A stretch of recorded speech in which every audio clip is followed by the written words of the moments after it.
Also, another big part of summer middle school is the symbol. Mm, I'm wondering how you came up with it and what does it like represent. wow. I can't get over these questions, honestly. So, gang, once upon a time, I wasn't too much older than you, and this school, I was a teacher here. And I already told you about a wonderful woman, a friend of mine, Margot Kenley, and she was tired and burned out and beat to pieces and nervous, and she wanted to leave. And the school was falling apart. And all the teachers had already voted to take a 10% cut in salary, and it was a hard time. And that nobody believed the school was going to make it to the next year. Nobody.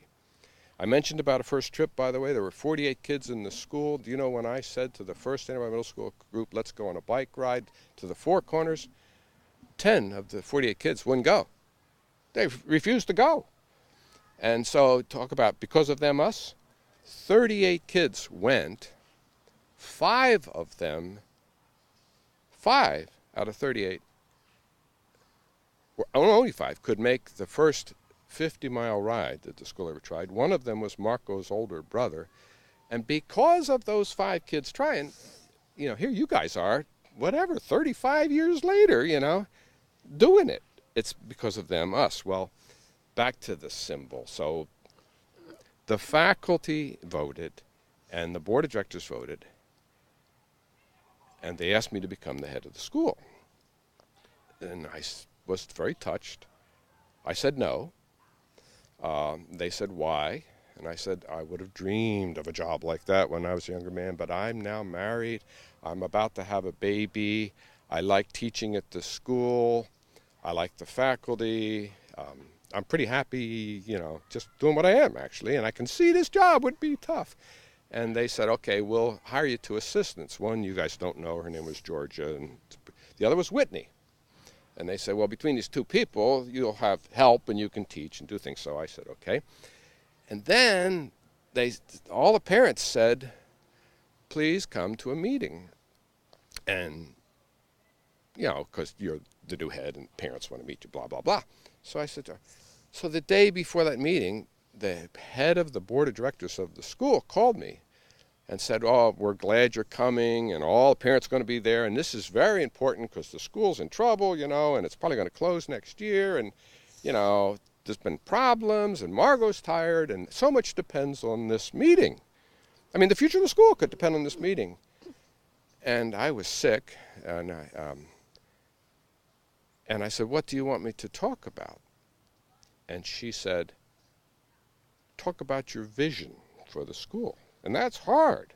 These questions are not easy, actually, in front of people, And especially like at your age. Picture Brian today, this is not easy stuff. And so I went, and I had a fever, and I said that I'd been asked to speak about my vision for the Santa Barbara Middle School. And my vision was a log. My vision was people of both ages, all ages, sitting on a log, exactly like this. John knows this story inside out. That's probably why he's got us all sitting on this log, because he's got that theatrical touch, But honestly, this is it, to tell you the truth. If you want the short story, this is what the Santa Barbara Middle School sort of was meant to be. And the real trick was that if you took a picture there, you might say, well, this guy looks like the teacher, and these guys look like the students. But if you walk the camera over there, and if I shut up long enough to let you talk, then you were supposed to say, oops, I got it wrong. They're the teachers, and he's the student. And then the camera goes back there, and you say, oh, no, I had it right the first time.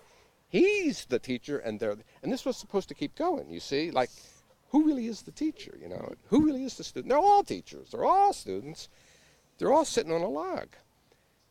And I had this symbol, which I used to wear. It was a triangle with a circle around it. And here comes one of the most bizarre things that you'll hear from me today. But you ought to know it, and I can say it because I believe in magic. I believe the world is a magical place. I believe this place is magical. That's why I'm thrilled to be here. So anyhow, I went to bed that night with a fever, and I had a dream. And the dream showed me, there was this triangle. I just talked to the parents about it, a triangle and a circle. I put it in my head, see, because it gave me a little map. As I was talking, well, I'm now talking about this side. And it would help me. It was like, instead of having notes, I had this symbol. But the dream said, the triangle was straight up, if you can picture a triangle. It said, but flip it down as well. And so if you take the triangle and you flip it down as well, well then, if you can picture what I'm trying to say, instead of having 3 sides, because you flipped it down, you have 4 sides. You have a 4-sided diamond now. And I'll never forget that dream. And the next day, I said that I was pretty close with my speech last night. I was pretty close, but I made a mistake. It's not a triangle. It's a diamond.